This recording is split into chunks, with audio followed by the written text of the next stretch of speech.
재직은 어떤 사람을 가리키는 걸까요? 재직은 우리 장로, 안수집사, 목사, 다 항존직이죠. 항존직인 사람들, 그리고 서리집사, 권사, 임시직인 사람들 모두를 포함해서 우리는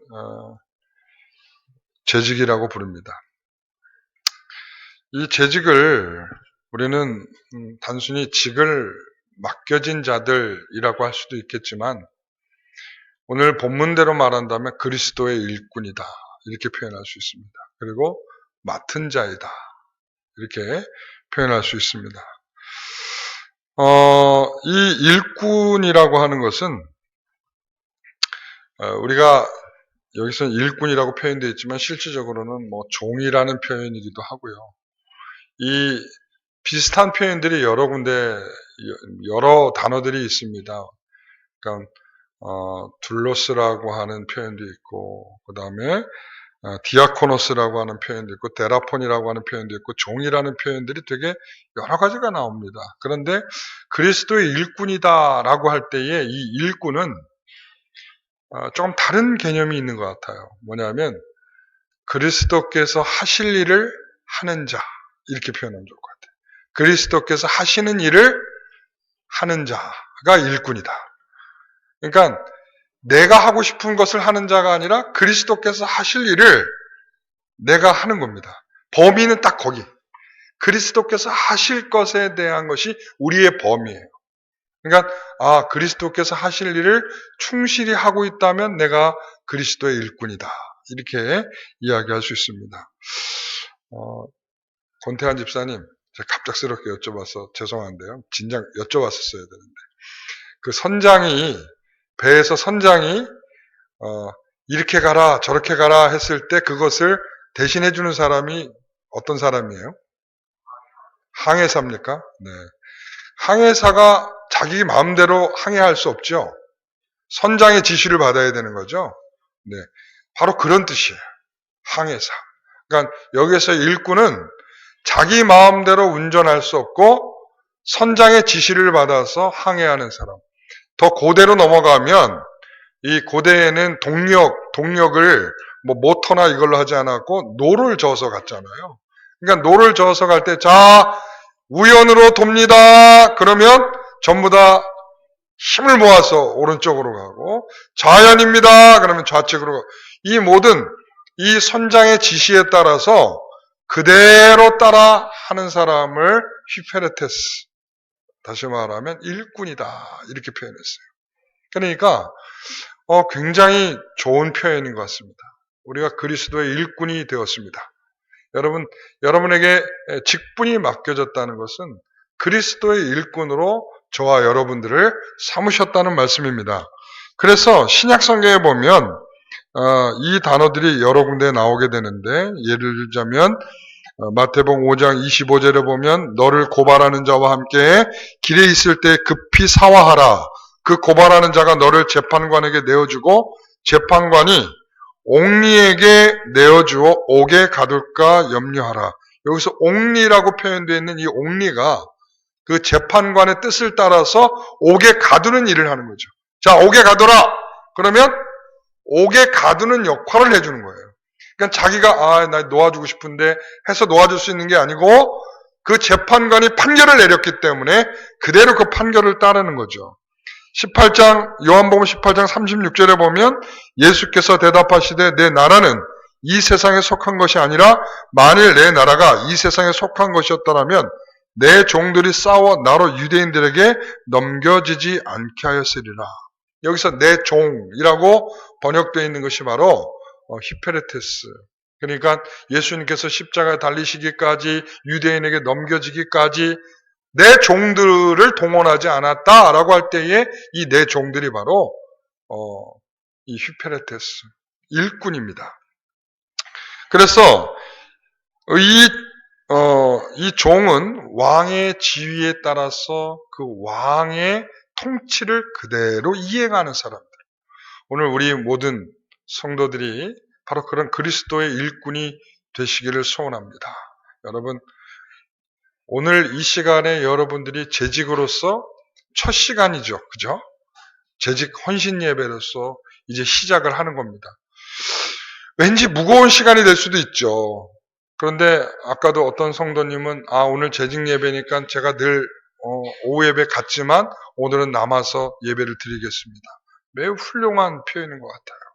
우리가 늘 하나님 앞에 좀 더 잘해보려고 할 때의 마음은 내가 어떤 사람인가, 내가 어떤 사람인가를 분명하게 확인하고 그 격에 맞고 때에 따라서 어떤 일들을 감당해야 되는지를 우리가 그것을 잘 알 때 굉장히 훌륭한 모습들이 나타나게 되는 것 같습니다. 여러분, 우리는 모두 다 그리스도의 일꾼입니다.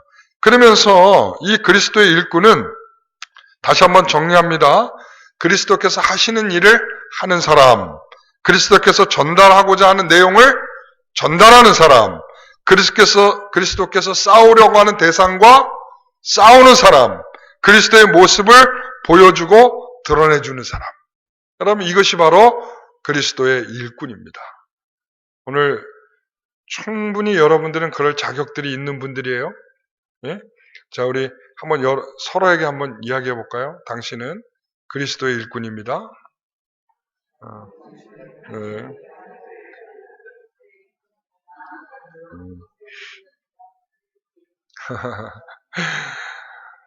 뻘쭘하죠? 예.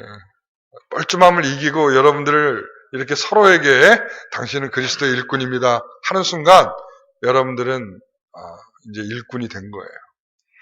자, 재직의 일꾼들은 그래서 그 소속이 중요합니다. 자, 누구의 일꾼이죠? 자, 누구의 일꾼이죠? 예. 그래서 소유격이 그리스도에 붙어 있는 거예요. 그리스도의 일꾼. 그리스도에게 속해 있는 일꾼. 그리스도를 벗어나면 일꾼이 아닌 거예요. 여러분들 그리스도의 일꾼입니다. 그래서 그리스도의 일꾼으로서 디모데후서 2장 15절에 보면 부끄러울 것이 없는 하나님의 인정된 일꾼. 여러분 이런 일꾼이 되셔야 돼요. 하나님께 인정받는 일꾼. 그런데 교회에서는 다 이런 일꾼만 있는 게 아니에요. 그렇죠? 이런 일꾼만 있으면 얼마나 좋겠어요. 보면 누구든지 다른 교훈을 하며 바른 말, 곧 우리 주 예수 그리스도의 말씀을 경건에 관한 교훈을 따르지 아니하며 그는 교만하여 아무것도 알지 못하고 변론과 언쟁을 좋아하는 자. 그러니까 주의 말씀을 따르지 않고 자기가 하고 싶은 대로 말하고 하고 그리고 변론과 이 말싸움을 좋아하는 사람들. 이런 사람들이 교회에 있다. 디모데에게 바울이 이 편지를 쓸 때 교회에는 이런 사람들이 있어. 또 어떤 사람이 있는가 하면 데살로니가 후서 3장 11절에 보면 게으르게 행하여 도무지 일하지 아니하고 일을 만들기만 하는 사람. 네, 우리 집집마다 좀 그런 분들이 있죠. 아무것도 도와주진 않는데 일만 텅텅 쳐가지고 할 일만 더 많게 하는 사람들. 교회에도 있죠. 하나도 도와주지 않는 사람들. 그분을 축복합시다. 그분이 생각났다면 그분을 축복합시다. 하나님 그를 복되게 하셔서 더 건강하게 하셔서 잘 도와주게 해달라고 기도합시다. 여러분 여기까지는 그래도 조금 나을 수 있어요. 교회 안에 이런 일꾼도 있습니다. 사탄의 일꾼도 있어요. 이건 정말 안타깝죠. 이 고린도후서 11장 14절 15절에 보면 이것은 이상한 일이 아니라 사탄도 자기를 광명의 천사로 가장하나니 그러므로 사탄의 일꾼도 자기를 의의 일꾼으로 가장하는 것이 또한 대단한 일이 아니니라. 그들의 마지막은 그 행위대로 되리라. 사탄의 일꾼도 있다. 교회 안에는 사탄의 일꾼도 있다. 가장하여 나타나는 일꾼도 있다. 그래서 그 대표적인 케이스로 디모데전서 1장 20절에 보면 믿음에 파선한 누가 있냐면 후메네오라는 사람이 있다. 후메네오와 알렉산더가 있다. 이렇게 아주 이름을 이렇게 거론해 줬어요. 이 사람은 믿음에 파선한 자다. 그러니까 늘 그 교회 안에서 문제를 일으키고 그리고 위선을 떨고 그리고 또한 모든 사람에게 미혹하는 자, 그래서 교회를 어지럽히는 그런 사람들이 있다. 이게 지금 좀 전에 다 한 교회에서만 나타나는 게 아니죠. 고린도 교회도 있고요. 그 다음에 디모데에게 편지한 이 에베소 교회도 있고요. 또 여기에서 또 보면 데살로니가 교회도 있고요. 이렇게 교회는 각가지의 형태를 띠고 있는 그리스도의 일꾼 되지 못한 자들이 있더라는 거죠. 사랑하는 성도 여러분, 그리스도의 일꾼이 되십시오. 사탄의 일꾼이 되지 마시고요. 어지럽히고 교회에 실을 끼치는 그런 일꾼들 되지 마시고요. 정말 그리스도의 일꾼답게 더 교회를 세워가는 일에 최선을 다하는 저와 여러분 되시기를 간절히 소망합니다. 그래서 재직들은 모두 다 그리스도에게 속한 자다 이렇게 표현할 수 있어요. 그리스도에게 속한 자예요. 그 다음에 또한 이런 표현이 나오네요. 4장 1절에 보니까 사람이 마땅히 우리를 그리스도의 일꾼이요 하나님의 비밀을 맡은 자로 여길지어다. 그리스도의 일꾼을 하나님의 비밀을 맡은 자 이렇게 되어 있어요. 이 비밀을 맡은 자, 맡았다라고 하는 것은 관리한다라는 관리자. 예, 관리자. 여러분 부유한 가정에 보면 고용되어 있는 관리인들이 있죠. 그래서 그런 사람들을 가리켜 집사라 이렇게 부르죠. 집에 있는 모든 관리를 하는 거예요. 이 사람들은 좀 높은 집사들은 재정 출납까지도 다 담당합니다. 수입도 관리하고 지출도 관리하고 청소 상태, 종들의 업무 뭐 이런 것들을 다 관리하는 책임을 갖고 있는 사람이죠. 이 맡은 자는 그런데 어떤 것을 맡았는가? 뭘 맡았다고 그래요? 하나님의 비밀을 맡았다. 그러니까 그리스도의 일꾼은 하나님의 비밀을 맡은 사람들이에요. 하나님의 비밀이 뭐죠? 비밀인데. 여러분 이 비밀인데 나오면 좋은 말이 나와요? 나쁜 말이 나와요? 네? 야, 내가 너만 알고 있어. 이거 비밀이야. 이럴 때 좋은 말이 나와요? 나쁜 말이 나와요? 네? 좋은 것도 있고 나쁜 것도 있어요? 근데 대부분 너만 알고 있어 라고 할 때 좋은 말 안 해주죠? 대부분 다 너만 알고 있어? 그럴 때 이 비밀은 대부분 다 다른 사람에 대한 신상에 정말 알지 않기를 바라는 그런 내용이 담겨 있을 때가 많죠. 그런데 이 하나님의 비밀을 맡은 자라고 하는 것은 이 비밀은 어떤 비밀일까요? 남을 흉을 보는 비밀일까요? 어떤 비밀일까요? 생명을 구원하는 비밀이죠. 예수님께서는 비유로 말씀하셨던 비밀이죠. 그리고 생명을 살리고 그리고 예수께서 진리 되시는 그 비밀을 말씀하고 있는 거죠. 그래서 우리는 이 하나님의 비밀을 맡은 자들은 이미 오래전부터 있어 왔어요. 특히 선지자들이었죠. 선지자들은 아모스 3장 7절에 보면 자기의 비밀을 그 종 선지자들에게 보이지 않고는 결코 행하지 않으셨다. 이렇게 써요.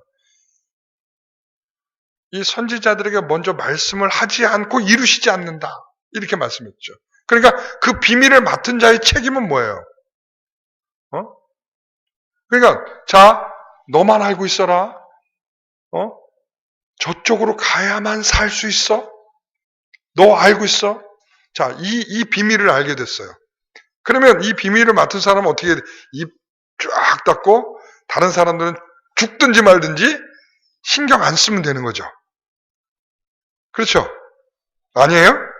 우리 김장로님 막 이렇게 웃으면서 그건 아니잖아요 라고 저한테 말씀하는 것 같아요. 아니 자 비밀이야. 저쪽으로 가면 살 수 있어 라고 하면 그 비밀을 어떻게 해야 돼요? 다른 사람에게도 전달을 해줘야죠. 그래야 다른 사람도 살 거 아닙니까? 그러니까 선지자를 통하여 하신 일은 뭐냐면 그 생명의 진리들을 계속적으로 가르쳐주고 전수받도록 그래서 그 진리이신 그분이 오실 때에 알아볼 수 있도록 그렇게 선지자를 통하여 다 가르쳐줬단 말이죠. 가르쳐줘도 다 몰라요. 참 신기하고 놀랍죠?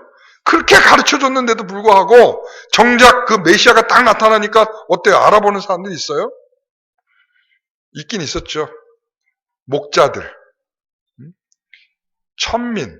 어떻게 보면은 그 말씀을 가까이 할 수 없었던 천민들이 오히려 더 그 예수를 알아보고 경배하고, 또 어떤 사람이 저 다른 동네 전혀 말씀과 상관없이 살아온 동방 박사들이 와가지고 예수님을 경배하고, 여러분 이게 도대체 가르쳐 준 거와 전혀 다른 사람들이 와가지고는 이 일이 나타났다는 거죠.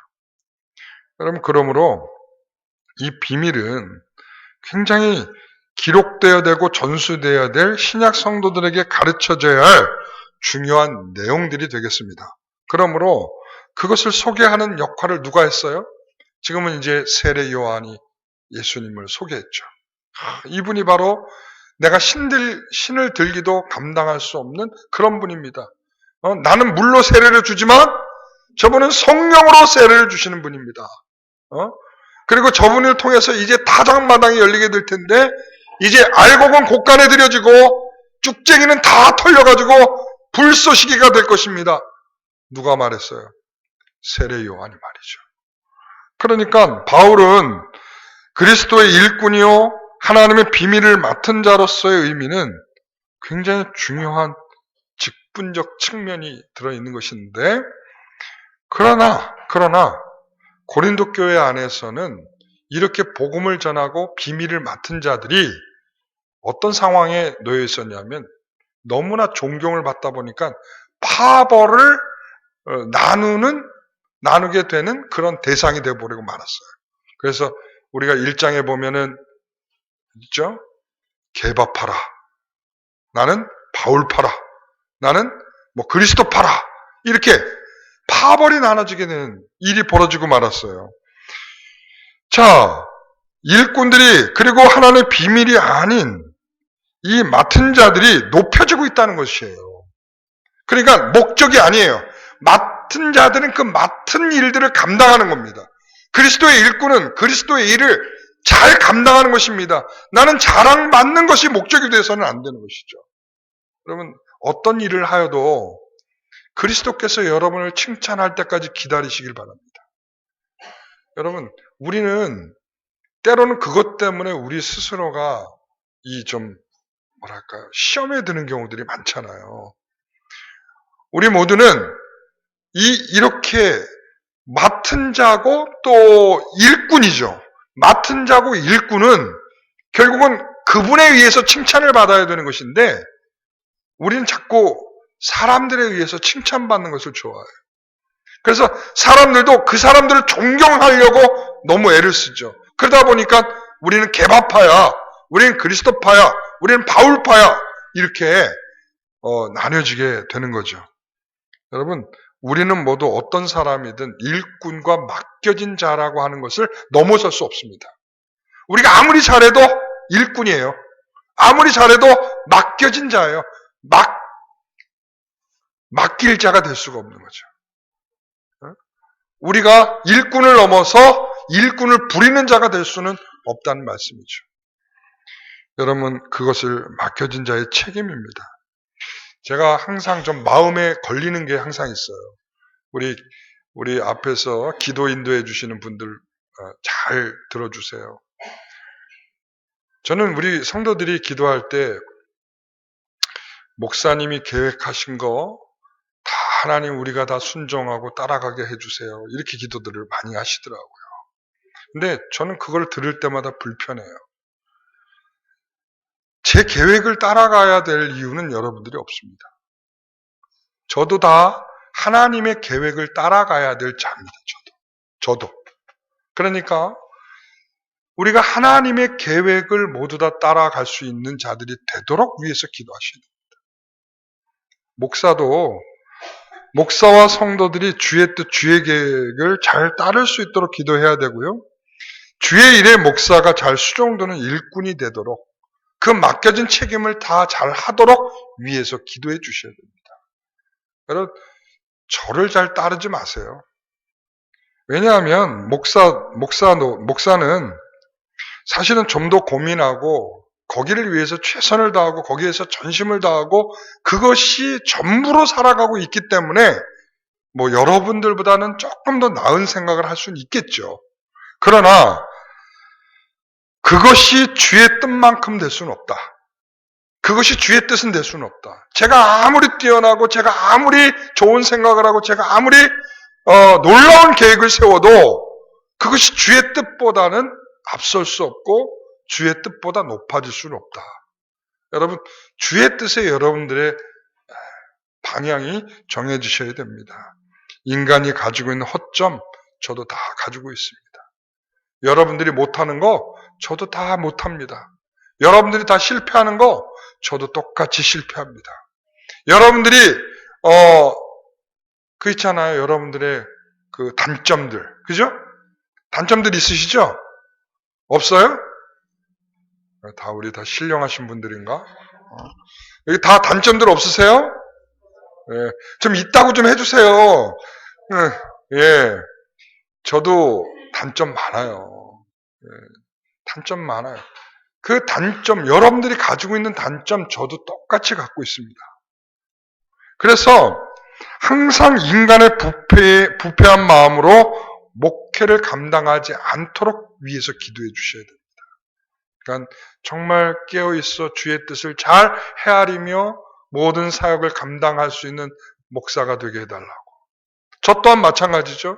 여러분들도 주의 뜻을 잘 헤아려 주의 맡겨진 일들을 잘 감당하는 우리 모든 재직들이 되기 위해서 저도 그렇게 기도해야 되겠죠.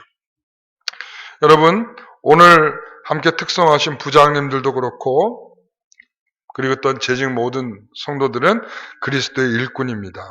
하나님의 비밀을 맡은 자들입니다. 단순히 일로서 행하지 마시고요.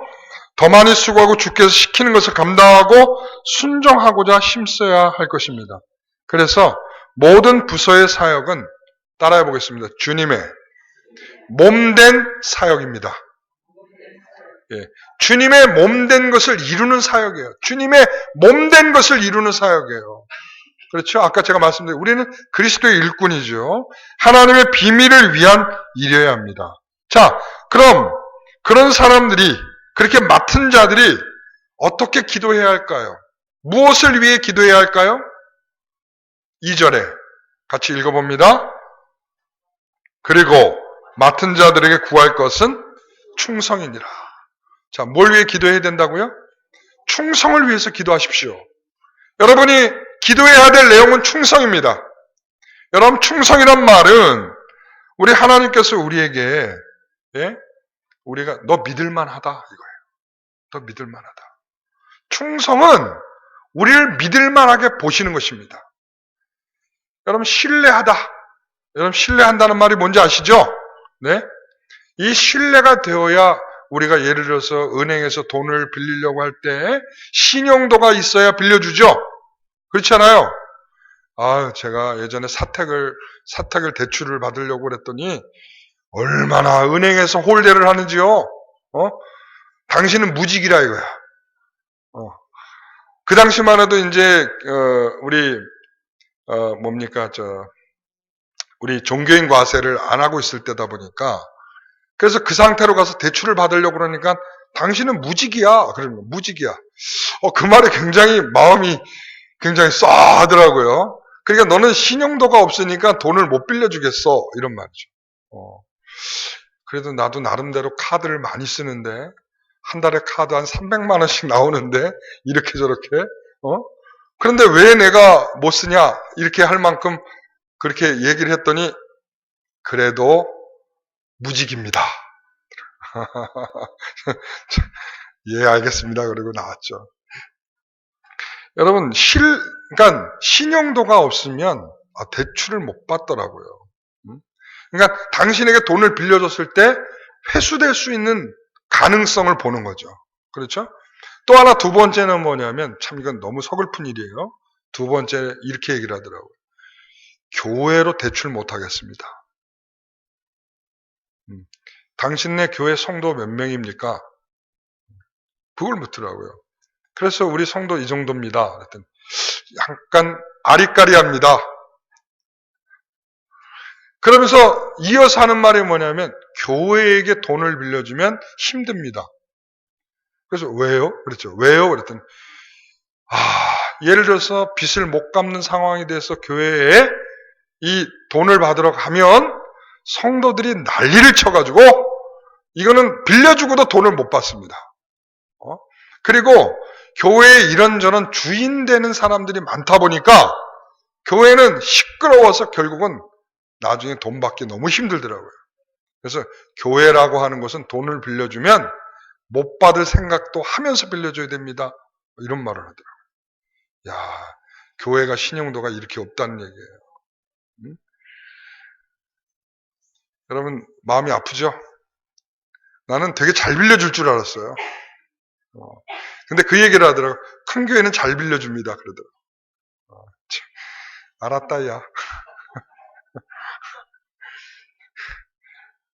여러분, 그러니까 은행도 믿을만 해야 빌려준다는 거예요. 잘 갚을만 해야 빌려준다는 거예요. 이거 누가 모르겠어요. 그죠? 우린 다 알잖아요. 요즘에 평가도 그렇게 한다면서요.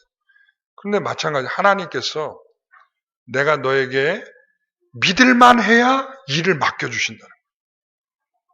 성도 여러분, 여러분들이 맡고 있는 직분은 하나님께서 믿을만 해서 여러분에게 주신 직분이에요. 여러분 이해하시겠어요? 여러분 하나님께서 그냥 주신 직분이 아니라 믿을만 해서 주신 직분입니다. 그랬을 때 여러분들은 무엇을 위해 기도해야겠습니까? 그 믿음에 금이 가지 않도록 충성스럽게 기도해야 합니다. 충성스럽게 감당할 수 있도록 위해서 기도해야 하는 것입니다. 사랑하는 성도 여러분, 우리는 모두 하나님의 신뢰를 받고 부름받은 성도들입니다. 그렇다면 그 신뢰에 금이 가지 않도록 최선을 다하시기 바랍니다. 여러분, 요셉 있잖아요, 요셉. 오늘 오전 예배도 요셉에 대한 이야기했는데, 요셉은 보디발 장군에게 있어서는 신뢰가 두터운 사람이었어요. 그렇죠? 아내를 제외하고는 모든 것을 다 맡긴 입장이었어요. 그게 바로 오늘 우리가 일꾼된 자들입니다. 내가 너를 다 신뢰해서 모든 것은 네 마음대로 해봐. 네가 마음대로 관리해. 여러분 이것이 바로 하나님께서 여러분에게 주신 내용입니다. 그렇다면 충성은 맡은 자들이 구해야 할 것이며 그리스도인들로서 그리스도의 일꾼으로서 마땅한 태도라고 보여집니다. 여러분 충성스러우십시오. 충성스러우십시오. 충성을 위하여 기도하십시오. 여러분 그냥 대충 그냥 나 서리 집사인데 대충 해도 되지 뭐. 저 사람도 있고 내가 꼭 해야 될 일은 뭔가. 여러분 절대 미루지 마세요. 하나님이 여러분에게 주신 일들입니다. 사랑하는 영광께 성도 여러분, 주님 앞에 신실할 수 있도록 기도하십시오. 충성스럽게 한다는 것은 어떤 일이 주어졌을 때 하나님 앞에 기도하며 겸손하게 한다는 것입니다. 충성스럽다 한다는 것은 아무리 작은 일이라도 그것이 하나님께 맡겨준 일인 줄 알고 최선을 다하는 것입니다. 여러분 하나님이 작은 물질을 맡기셨다면 그것조차도 귀한 것인 줄 알고 최선을 다하면 하나님이 더 큰 물질을 맡기시지 않겠습니까?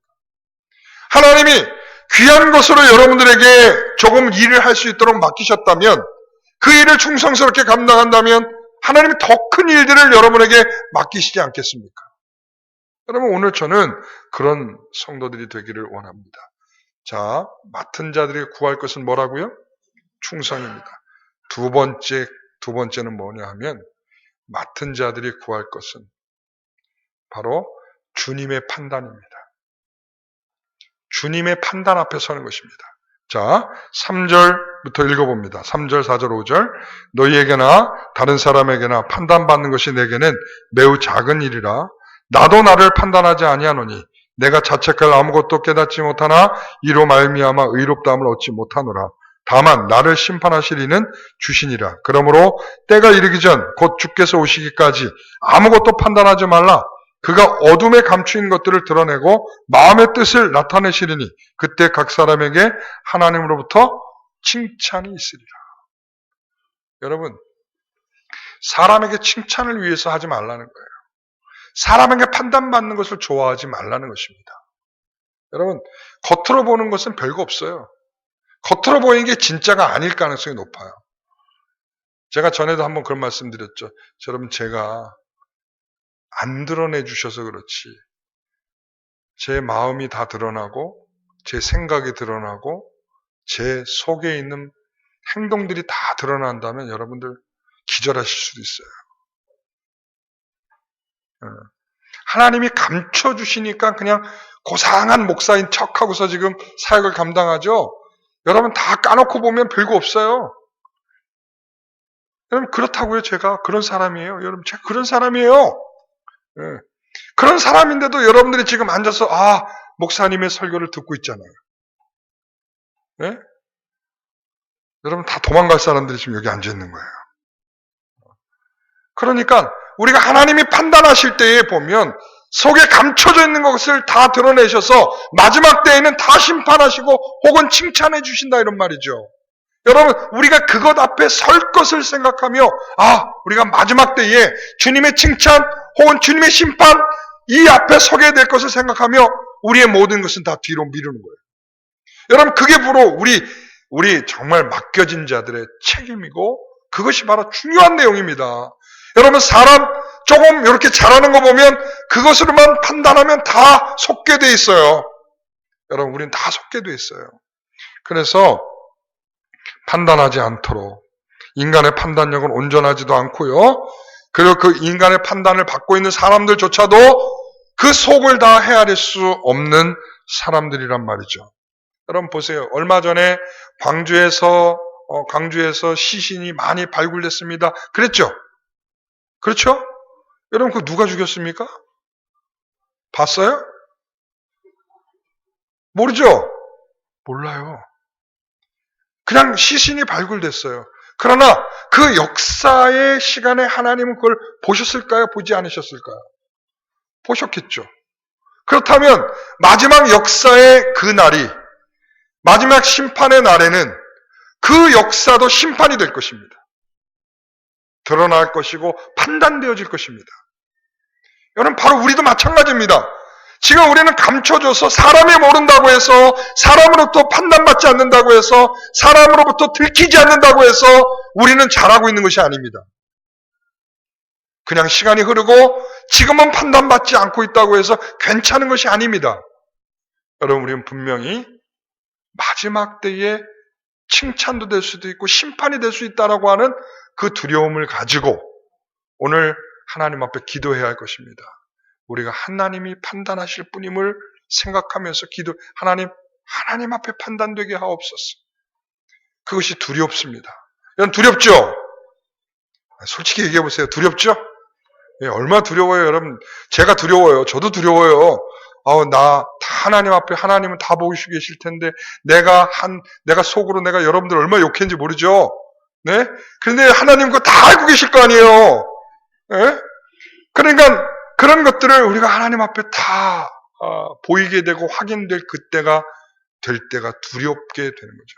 그러니까 어떻게든 우리의 삶 속에 다시 그것을 만회해 보려고 그 했던 모든 것들을 다시 하나님 앞에 용서를 구하고 하나님 제가 이렇게 하지 않고 하나님 앞에 판단받을 마지막 날을 생각하면서 내가 하나님 용서를 구하고 더 잘해보겠습니다.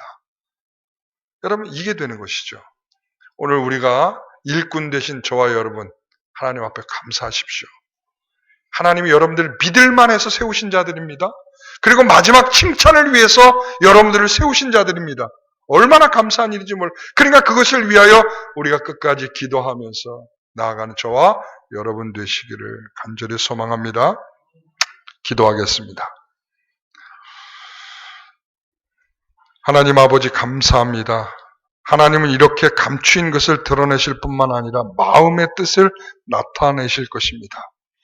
우리가 아무리 겉으로는 훌륭한 삶을 살아도 마음으로 세상을 미워하고 하나님을 거부할 수 있는 충분한 가능성이 있는 그런 부족한 존재입니다.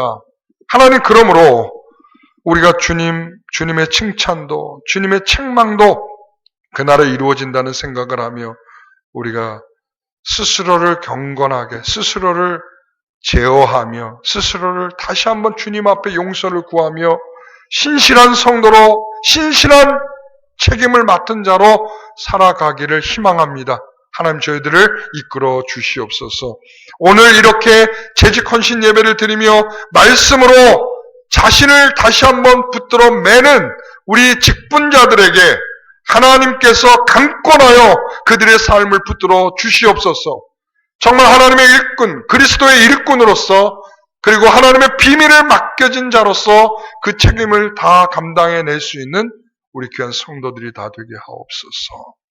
감사하며 예수님의 이름으로 기도합니다. 아멘.